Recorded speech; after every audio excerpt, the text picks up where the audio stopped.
I was 49 when I discovered that my 26-year-old son had been sleeping with my new wife. But the part that finally made me stop thinking like a hurt husband and start thinking like the owner of a company was not the affair itself. Because buried between their messages about hotel rooms and afternoons in my house were photographs of documents, notes about my signature, and a simple plan to move me out of the home I had paid for while they took control of the business I had spent more than half my life building. My name is Richard Hale, my son is Ethan, and my wife was Vanessa. Although I use the past tense now because the marriage ended, Ethan no longer works for me, and the three of us have not sat in the same room since a courthouse hallway where he looked at the floor. She stared through me, and I realized that the family I had been trying to preserve had existed mainly because I kept paying for its problems. I owned a heating and commercial refrigeration company called Hale Mechanical, which employed 18 people and served grocery stores, restaurants, apartment buildings, and a few medical offices within about 100 miles of our town, so it was not an empire, did not have a board full of investors, and would never appear in a business magazine. But it paid good wages, supported several families, and had survived recessions, supply shortages, and the year when I nearly lost everything after two large customers failed to pay us. I started the company at 26 with one van, a borrowed set of gauges, and enough confidence to accept jobs I was still learning how to complete, then spent the next 23 years building a reputation for showing up when a freezer failed at midnight or a nursing home lost heat during a snowstorm, which meant the business became less a collection of equipment than a record of every weekend, holiday, and family dinner I had left early because somebody else's emergency could not wait. Ethan grew up inside that world, sweeping the shop for spending money when he was 12, riding with technicians during summer breaks, and learning enough by his early 20s that I could place him in charge of scheduling without worrying that he would send the wrong person to a complicated call. But he also grew up believing that the company was waiting for him in the same way. The house, my savings, and my patience seemed to be waiting whenever he made another expensive mistake. His mother, Laura, died when he was 17 after a sudden brain hemorrhage, and I cannot explain what that loss did to both of us without also admitting what I allowed it to excuse, because for years I treated discipline as something grief had made unfair, paid debts he hid, helped him restart college twice, covered rent after he quit a job without another one lined up, and eventually brought him into Hale Mechanical because I believed working beside me would give him direction. Ethan was not lazy, which would have made the problem easier to recognize because he could charm difficult customers, calm angry employees, and learn software faster than anyone else in the office. Yet he hated the slow parts of earning authority, resented being corrected in front of older technicians, and spoke about inheriting the company as if the years before my death were an unnecessary delay rather than the time in which he was supposed to prove he could protect what other people depended on. Vanessa came into my life when I was 46 and she was 38, after we met through a contractor who hired her to coordinate a charity event, and she seemed almost perfectly suited to a man who had spent years making every conversation about work, because she listened, remembered small details, and made my house feel less like a place where Laura had once lived and more like somewhere I might still have a future. I told Vanessa early that I had no intention of replacing Ethan's mother, that my son was an adult, and that the company and house would remain separate property if we married, while she said she wanted a partner rather than an inheritance, and signed a plain prenuptial agreement prepared by lawyers on both sides, which made me believe the subject was settled.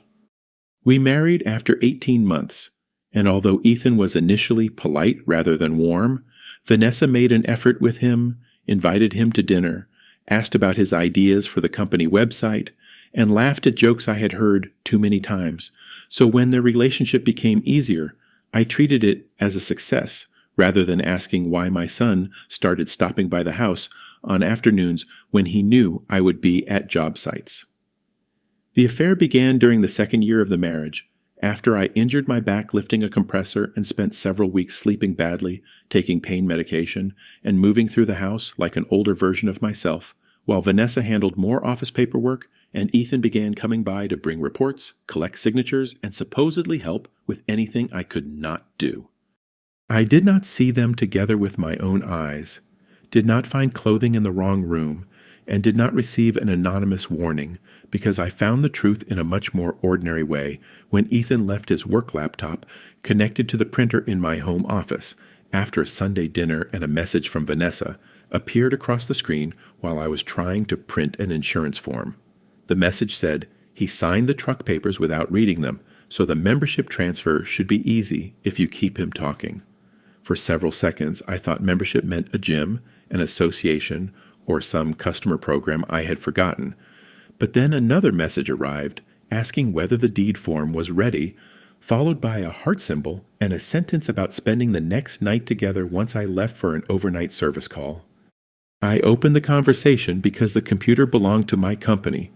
The account was still logged in, and whatever moral hesitation I might normally have felt disappeared the moment I saw my own name beside a discussion about my signature. The oldest messages I could recover went back almost a year, and they showed an affair that had begun with complaints about me, continued through hotel rooms and afternoons at the house, then gradually became a financial plan after Ethan learned that I had not given him ownership in the company, and Vanessa understood that the prenuptial agreement would leave her with little claim to the house if we divorced. Their plan was not sophisticated enough to belong in a crime movie, which is exactly why it might have worked, because I regularly signed stacks of vehicle titles, vendor guarantees, insurance forms, equipment leases, and licensing papers while someone summarized them, while Ethan knew which documents I skimmed, and Vanessa knew how easily a conversation about my health could distract me. They had prepared a packet that looked like routine refinancing paperwork for 2 service vans, but between the legitimate pages were an amended operating agreement giving Ethan 51% of Hale Mechanical and a deed placing Vanessa on the house as a joint owner, with sticky notes marking the lines where they expected me to sign. If I noticed, Vanessa planned to say the pages had been included by mistake, while if I signed, Ethan intended to file the company document immediately, and Vanessa would hold the deed until they were ready to force a confrontation, after which they believed they could use my anger, the pain medication from my back injury, and several secretly recorded arguments to claim that living with me was unsafe. The messages did not describe a dramatic plan to have me declared insane, because they didn't need one, and instead discussed a temporary protective order, a story about me threatening Vanessa, and an agreement that Ethan would change the shop locks once he controlled the company account, while Vanessa would ask the court for exclusive use of the house until the divorce was settled. They believed that once I was physically outside both places, possession and paperwork would make everything harder to reverse, especially if employees were told I had stepped back for health reasons and customers were reassured that my son had taken over with my blessing. What hurt most was how casually they described it, because Ethan complained about having to wait until I died for something he had helped build, although the company existed before he entered high school, while Vanessa wrote that I would be comfortable in the small apartment above our parts warehouse, and might even prefer having less responsibility once I stopped fighting the idea. I had built that apartment years earlier for an out-of-town technician, and the thought of my wife and son discussing it as the place where they could store me made the affair feel almost secondary. I copied the entire message history to 2 drives, photographed the prepared papers they had stored in a folder on Ethan's laptop, and sent everything to an email account neither of them knew existed, then closed the computer, placed it exactly where he had left it, and spent the rest of the evening sitting in the garage because I did not trust myself to look at Vanessa without revealing what I knew. She came outside once and asked whether my back was hurting, then stood behind me with her hands on my shoulders while I stared at the concrete floor and understood that the same touch I had interpreted as care was also part of a routine she was using to keep me predictable. The next morning I called Samuel Price, a local attorney who had handled the purchase of our shop property, and told him enough that he cleared his schedule, after which he advised me not to confront either of them, not to empty joint accounts, not to threaten anyone, and not to make changes that could look like revenge before we had secured the company and confirmed whether anything had already been filed. My accountant checked the state records and found that no ownership amendment had been submitted, while the county clerk confirmed that the deed remained in my name, which meant I had discovered the plan before the legal damage. But Samuel warned me that being early did not make me safe if Ethan still controlled passwords, checks, vendor accounts, and employee access. We spent 2 days changing bank permissions, requiring 2 signatures on large payments, copying company files, and documenting Ethan's actual authority, while I told the office that an insurance review required temporary access changes, which was boring enough that nobody repeated it to him as a family crisis. The financial review found no grand theft, but it found enough small abuses to explain why Ethan had become impatient, including personal fuel charged to company cards, hotel bills disguised as customer meetings, cash advances that Vanessa later covered from our joint account, and almost $20,000 paid to a consulting business Vanessa had registered from our home address. Her business had supposedly created marketing materials and employee training plans, yet the files were copied from free templates, while most of the money had been transferred to a savings account Ethan and Vanessa were using for an apartment deposit. That discovery made the story simpler and uglier, because they were not brilliant conspirators preparing a perfect takeover, but 2 entitled people who believed my habits, guilt, and reluctance to embarrass family would carry them across every gap in their plan. Samuel arranged for a locksmith to be available at the shop, prepared written notices removing Ethan from financial authority,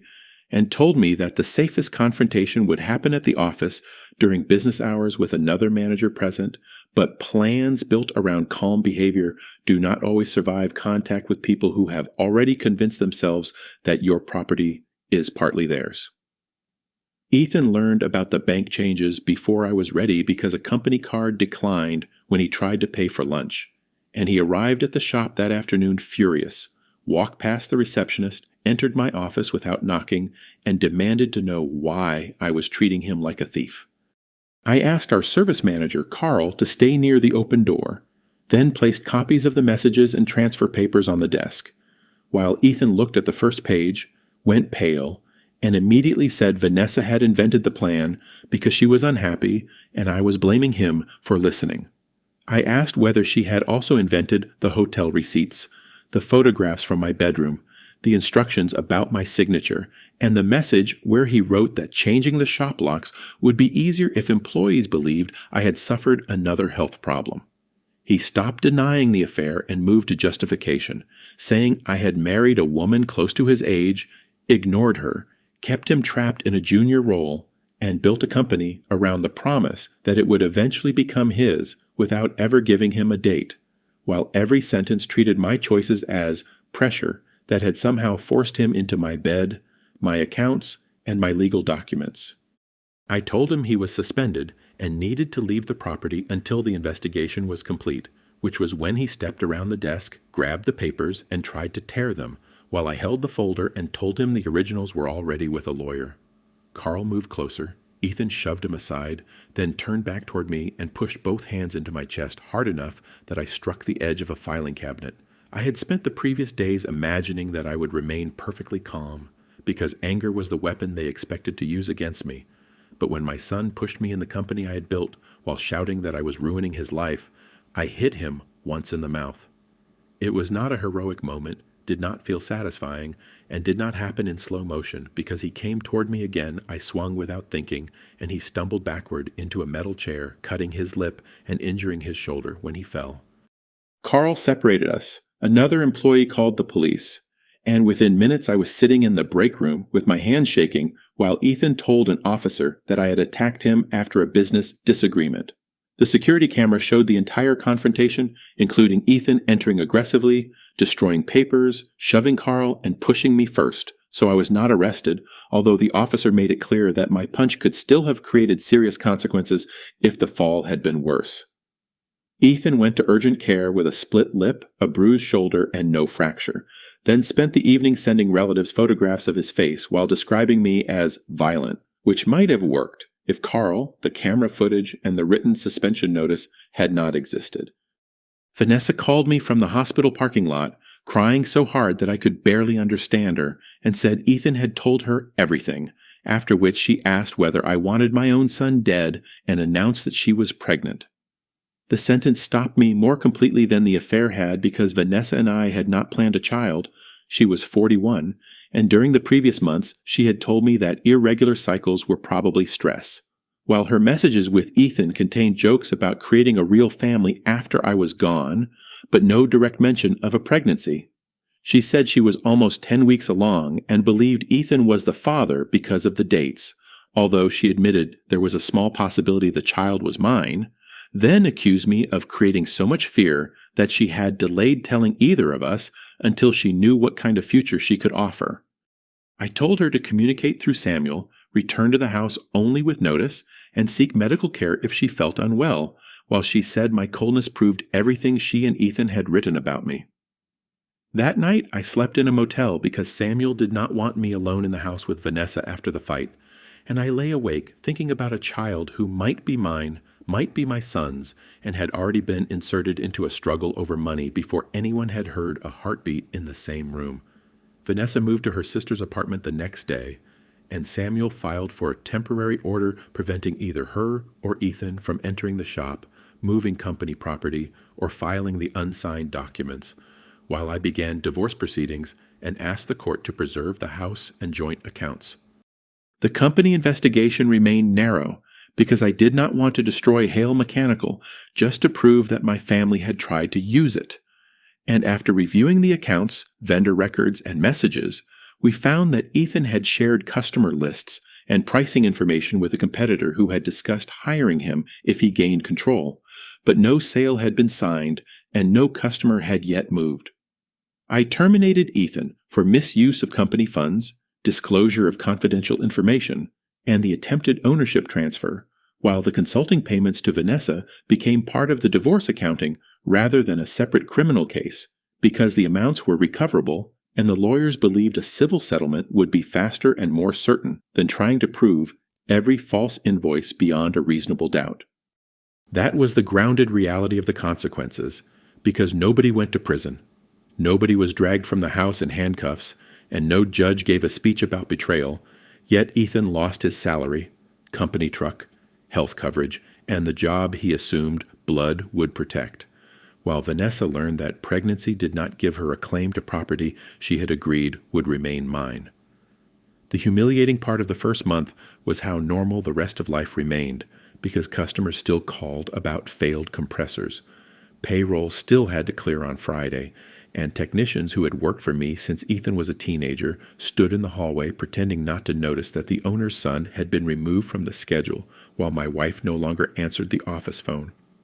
I wanted to tell everyone enough to stop rumors, yet Samuel reminded me that employees did not need intimate details and that every sentence spoken in anger could return during the divorce or an employment claim. So I issued a statement explaining that Ethan had left after an internal review, that ownership had not changed, and that questions about family matters would not be discussed at work. Carl became the person who kept the company functioning while I moved between meetings with lawyers, doctors, and accountants. And one evening he told me that several employees had suspected Ethan was promising customers things he lacked authority to approve, but nobody had challenged him because they assumed a son could speak for his father.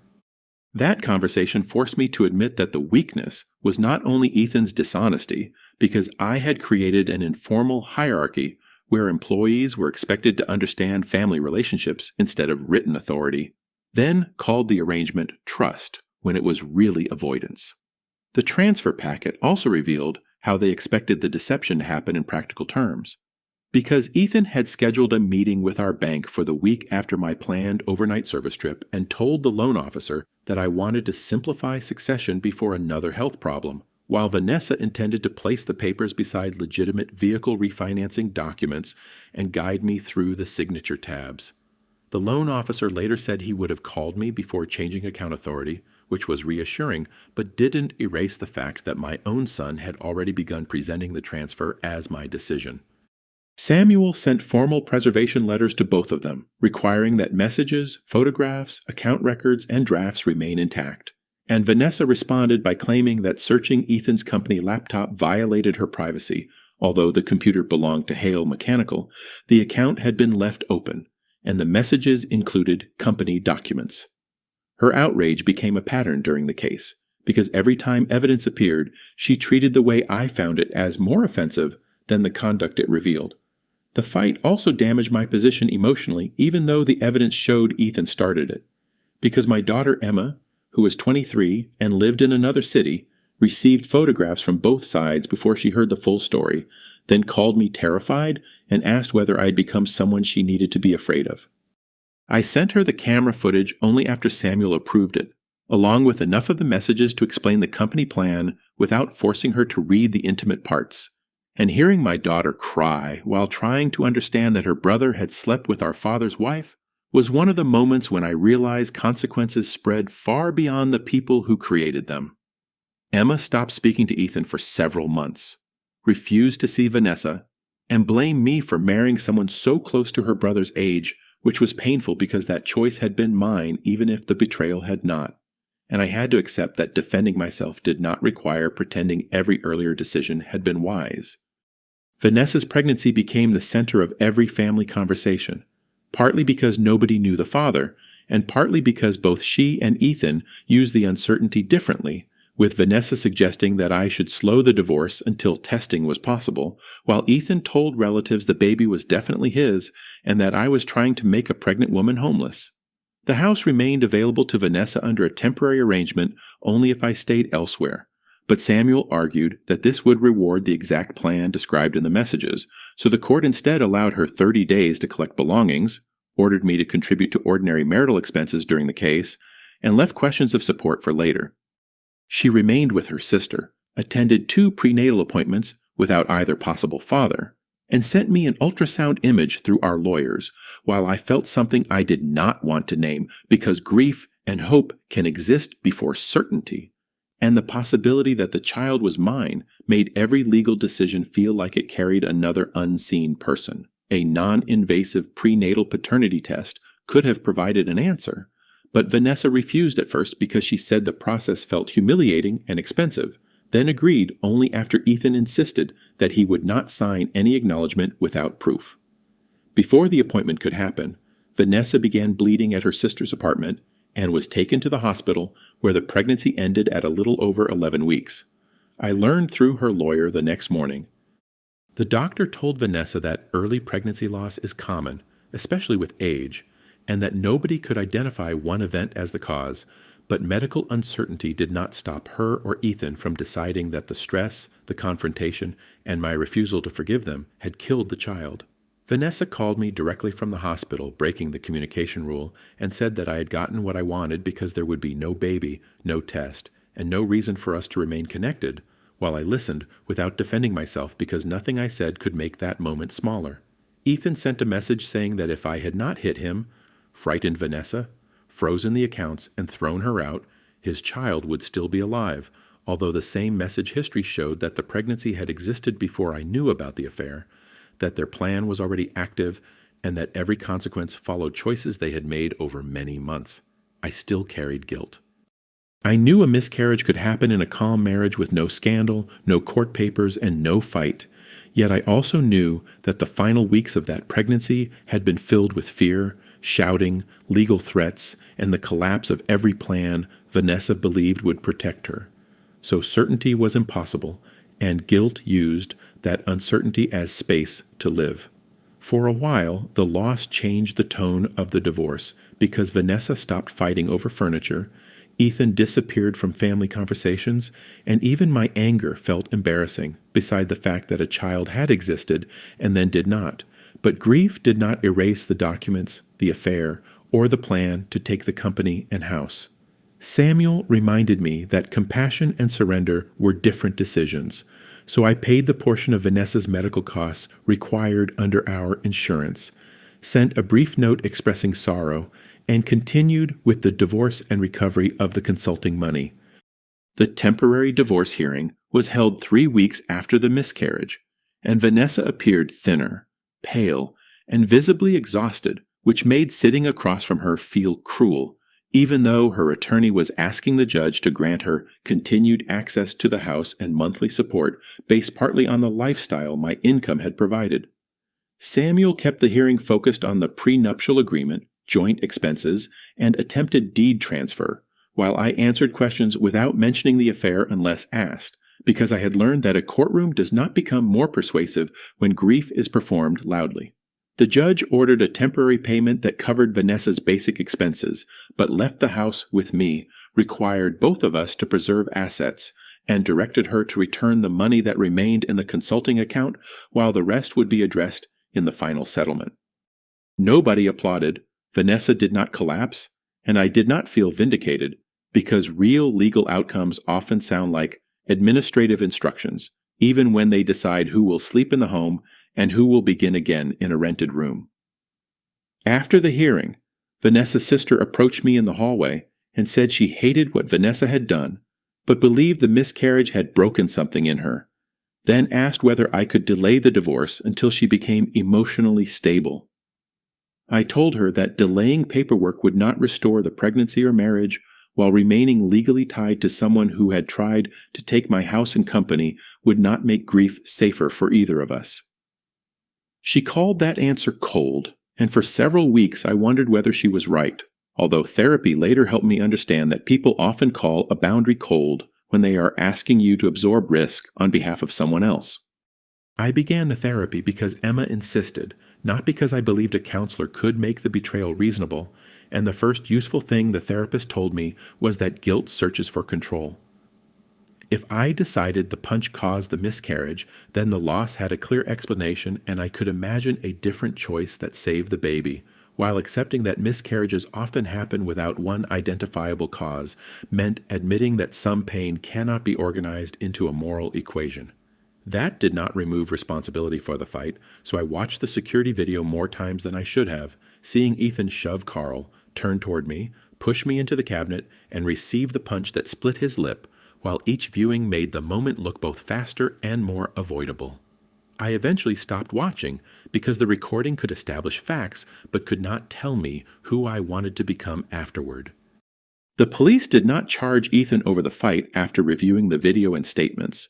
While I agreed not to pursue a complaint for the shove and property damage if he stayed away from the shop, which some relatives called mercy and others called weakness. Although the truth was that I wanted the company to return to work rather than become a stage for a family prosecution. Ethan later filed for unemployment and described his termination as retaliation for a personal dispute, but the hearing officer reviewed the messages, the attempted transfer documents, the confidential information, and the expense records, then denied the claim based on misconduct connected to work. He found a sales job with a small equipment supplier 2 counties away, lost it within 4 months after arguing with the owner about commissions, and moved into a rented room because he had built his adult life around the assumption that my house, company, and money would always remain close enough to catch him.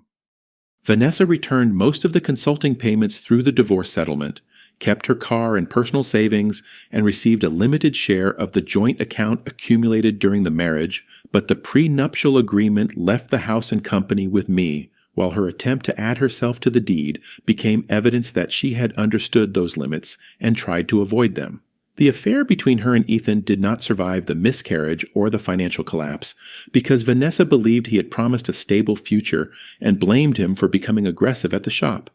while Ethan blamed her for leaving the documents on his laptop and said the entire plan would have worked if she had not become emotional. Their final messages, produced during discovery, were less romantic than anything I could have invented, with each person insisting that the other had used the relationship to reach something I owned, while both claimed to have been the one who truly loved.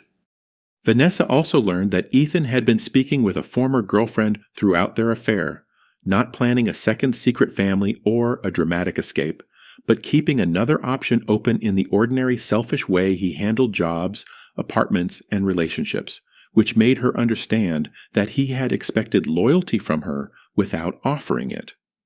She sent me a long letter before the divorce was final, admitting that she first slept with Ethan because she felt ignored during my back injury and liked being desired by someone younger, then stayed because secrecy made her feel powerful inside a marriage where the house, company, and history all belonged to me before she arrived. She said the takeover plan began after she realized a straightforward divorce would leave her with less than she believed 3 years of marriage deserved, while Ethan convinced her that I had promised him the company and was unfairly withholding a future that already belonged to him. I believed her explanation. I did not accept it as an excuse. Ethan's apology came much later and was even less complete because he said he had spent his entire life hearing that Hale Mechanical would someday be his, then panicked when I discussed giving senior employees profit shares and imagined that I was replacing him with people who respected the business more than they loved him. I told him respect for the business was exactly what ownership required, while love had kept him employed after mistakes that would have ended anyone else's career. He asked whether I would ever forgive him, and I said forgiveness was not the first problem, because before we could discuss it, he needed to describe what he had done without calling my marriage, age, rules, or personality the reason. We did not speak for almost a year after that. Hale Mechanical survived, although the company became smaller because 2 technicians left during the scandal and 1 customer moved to a competitor after hearing confused rumors about ownership, while I hired an outside office manager, removed family members from financial access, and created written rules for every approval I had once handled through trust. The company accountant eventually calculated that the direct financial damage, including consulting payments, personal expenses, legal review, and lost work, was a little over $60,000, which was serious but not enough to destroy the business. The greater damage was trust because vendors began requesting confirmation before accepting instructions. Employees wondered whether another ownership dispute would follow, and I spent months proving that Hale Mechanical remained stable while privately questioning every informal arrangement I had once considered efficient. We did not sue Ethan for every dollar, because recovery costs would have exceeded some claims, so the final settlement required repayment of specific expenses, return of company equipment, and a written agreement that he would not solicit our customers for 18 months. Vanessa repaid part of the consulting money from her settlement share, while several smaller charges were treated as marital spending rather than fraud, which frustrated me until Samuel explained that justice in civil cases is usually an exercise in proving what matters most rather than correcting every wrong. I offered several longtime employees a profit-sharing plan not to punish Ethan, but because I had finally accepted that a company becomes dangerous when everyone treats one family relationship as its succession plan, while the people who actually keep the doors open remain dependent on promises they cannot verify. Emma gradually resumed limited contact with her brother, which was difficult for me because part of me wanted her loyalty to reflect the seriousness of his choices, but she reminded me that she had already lost her mother and did not want to lose her brother completely, so I learned not to make her relationship with Ethan another test she had to pass for me. Emma met Ethan once at our mother's house 6 months later, and returned furious because he spoke about the company as though I had stolen his inheritance before he had received it, while she reminded him that employees had mortgages and children and did not exist merely to preserve a future position for him. He told her she had always been my favorite because she left town and never challenged me, which was an old sibling wound I had failed to notice while focusing on his larger crises. Emma later admitted that I had often expected her to be easy, because Ethan required so much attention. And that realization became another consequence I could not assign entirely to him, because even before Vanessa entered our lives, I had built family routines around preventing Ethan from falling, while assuming Emma would continue walking without help. I apologized, without asking her to soften what she said, and our relationship improved partly because the scandal forced me to see patterns that had once looked like ordinary parenting. My own mother remained convinced that Vanessa had manipulated him, then later shifted to saying grief had damaged him, while I answered that explanation can help us understand a person without transferring his responsibility to everyone he hurt. My mother did not reach the same understanding quickly, and during one dinner, she said Ethan had made a terrible mistake, but should not lose his father's company over a woman, as if Vanessa had been the cause and the attempted transfer a side effect. I placed printed copies of the messages in front of her, including the one about putting me in the warehouse apartment, then asked her to read them before asking me again to restore his job. She read only 2 pages, folded them, and said she could not bear it, which made me answer that I had not been given the option of looking away.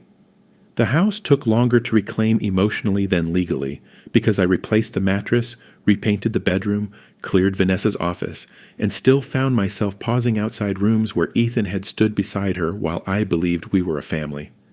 I considered selling, but decided that leaving would give the house more moral power than it deserved. So I stayed, turned the spare bedroom into a reading room, and invited employees and friends for dinner until the place contained new memories that did not depend on pretending the old ones were harmless. 2 years after the affair, Ethan asked to meet at a diner near the highway, and he arrived looking older, not transformed, not broken, but finally tired enough to stop performing confidence. He said the miscarriage had followed him because he had called the child his before knowing, then used the loss to blame me because anger felt easier than admitting that the pregnancy had existed inside a relationship built on deception. He said he did not know whether the baby was his, neither did I. That uncertainty remains one of the few parts of the story nobody can settle with records, bank statements, or a judge. And sometimes I imagine a child with Ethan's face, sometimes with mine, then feel ashamed for assigning features to someone who never had the chance to become either possibility. I told Ethan that I regretted hitting him, even though he pushed me first, because being provoked did not make the punch wise, and the camera showing self-defense did not turn it into a moment I wanted to repeat. He admitted that he had come to the shop expecting me to lose control, because if I struck him or threatened Vanessa, they could use the incident to support the story that I was unstable, which meant even the fight had been connected to the plan until his own anger made him forget the camera. That admission hurt, but it also removed the last part of me that had treated the confrontation as a random explosion. He asked for another chance to work at Hale Mechanical, beginning at the bottom, and I refused, because rebuilding a relationship did not require restoring access to the exact place he had tried to take. We now speak once or twice a month, usually about ordinary things, while he has no key to my house, no company login, no financial help beyond a medical bill I paid directly after an accident, and no promise that inheritance will repair what responsibility has not. Vanessa moved to another state after the divorce, returned to event work, and contacted me once on the anniversary of the miscarriage to say she still believed stress had contributed, although she no longer said I had caused it. I replied that I was sorry for the child and sorry for the pain, but I would not accept blame for stopping a plan that required me to lose my company, house, and right to describe what had happened. She did not answer. I am 51 now, and people who hear the title imagine that the messages destroyed everything in one night, but the messages only showed what had already been happening, while the actual destruction came slowly through the choices that followed, including the affair, the forged paperwork, the hidden transfers, the confrontation, the fight, the miscarriage, and the months when each of us tried to make another person responsible for what we could not bear to carry. I kept the company and house, which sounds like victory until you remember that the son I once expected to stand beside me now visits only by invitation, the woman I married became someone I communicate with through lawyers, and a pregnancy ended before anyone knew whether I had lost a child or a grandchild. What I gained was not revenge, but a harder kind of clarity, because love does not make access permanent. Grief does not turn betrayal into an accident, and protecting yourself does not become cruelty merely because the people harming you are frightened by consequences. My son and my wife believed they could take what I built because they had watched me rescue both of them often enough to confuse help with surrender, while I had mistaken patience for proof that nothing inside my family required verification. The messages destroyed that belief. Everything else had already been waiting behind it.